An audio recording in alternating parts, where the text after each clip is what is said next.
This week's film is Police Story 3 Supercop, starring the one and only Jackie Chan, the Chinese Tom Cruise. Jackie Chan was the best to do it, period, and Police Story 3 is one of his finest works. 4 stars. If you haven't seen it, you need to go watch Police Story 3 Supercop. In the crime capital of the world, where an army of criminals has taken over, there's never a cop around when you need one. But when this cop's around,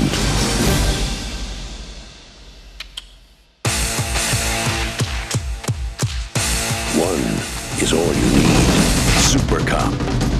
Supercop 3 is the continuing story of Hong Kong Supercop Chan Kai-ki, or as he's called in the US version, Kevin.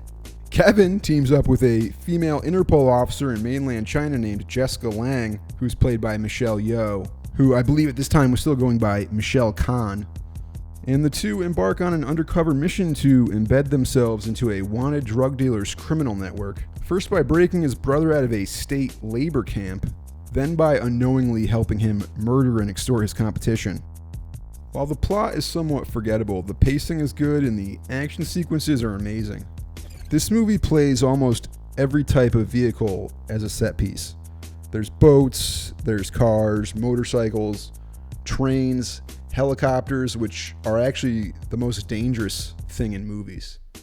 One of the big stunts at the end of the film involves Jackie jumping from a building to a helicopter, which then flies over Kuala Lumpur. And the scale of the whole thing is pretty impressive. This is, really dangerous stuff. Like I said, most of the deaths in films have involved helicopters. Jackie Chan really pushed it with the stunts he did on screen, and it's kind of crazy when you consider that Bruce Lee died from taking too much Tylenol instead of Game of Death. This guy's hanging by his scrotum from a helicopter and letting Michelle Yeoh shoot guns over his face.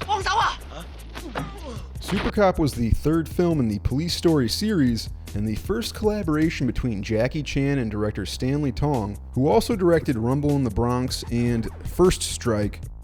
Police Story 3 was also the first Hong Kong Jackie Chan film shot with sync sound, and notably this was Michelle Yeoh's return to acting after a brief retirement.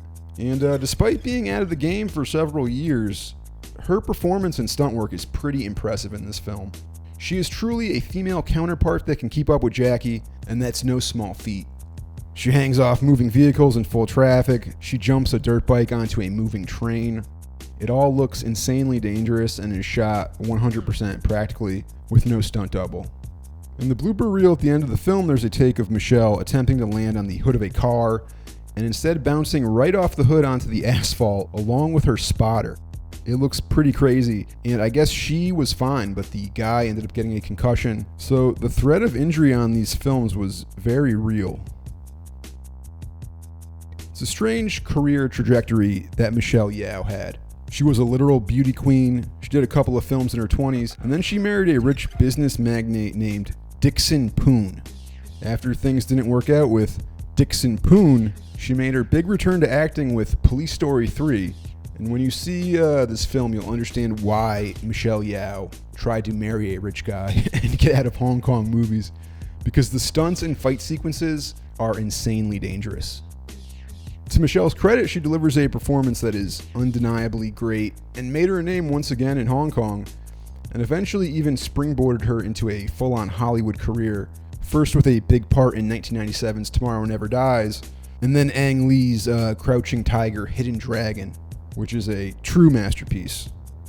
Despite being released in the US years later, Police Story 3 was made in the early 90s before Jackie Chan had caught on with American audiences. He was already a big star in Hong Kong going back to Drunken Master in the late 70s. He had a small role in Cannonball Run. He starred in Battle Creek Brawl and James Glickenhaus's The Protector, both of which underperformed at the box office. So it wasn't really until 1995 and the release of Rumble in the Bronx that Jackie Chan had succeeded in establishing himself in North America. The success of Rumble in the Bronx led to the 1996 release of Police Story 3 in the United States as just Supercop, and it ended up grossing over $16 million for Dimension, and in the following years, New Line and Dimension would go on to release a bunch of these Hong Kong Jackie Chan films theatrically in the US. Jackie Chan's first big blockbuster success came in 1998 when he starred alongside Chris Tucker in the buddy cop action comedy Rush Hour, which grossed $130 million in the United States, and this made Jackie Chan a bona fide Hollywood star, which was a long time coming considering his American debut was way back in the early 80s. Jackie Chan would go on to make a lot of big Hollywood films, which at times can be enjoyable, but could never really compare with the martial arts and stunt work showcased in his Hong Kong films. And what's great about Supercop is you have Jackie Chan at the height of his ability, at the height of the Hong Kong film industry, doing top-tier stunts with the best stunt performers. What's interesting about this period in the 90s is that by the time Hong Kong cinema had been embraced and disseminated into mainstream Hollywood filmmaking, there would be a big decline in Hong Kong because at the same time as their films came over here, Hollywood blockbusters started overtaking ticket sales in Hong Kong. And aside from that, there was new competition from Taiwan and elsewhere, all which took a toll on the Hong Kong film industry, which at one time was the third biggest in the world next to the US and India. So Jackie Chan's success in the States, it's great and all, and he truly made his name on the merit of himself as a performer and a filmmaker, so you can respect his success. But aside from having bigger budgets, I don't think the films got better. And that's just kind of the nature of big business, to pull this beautiful exotic bird away from where it flourishes and stuff it in a cage with Owen Wilson. Okay, I love you. 愛上了你，請你莫逃避，維護你，原諒你，拋開貪生怕死，一切為咗你。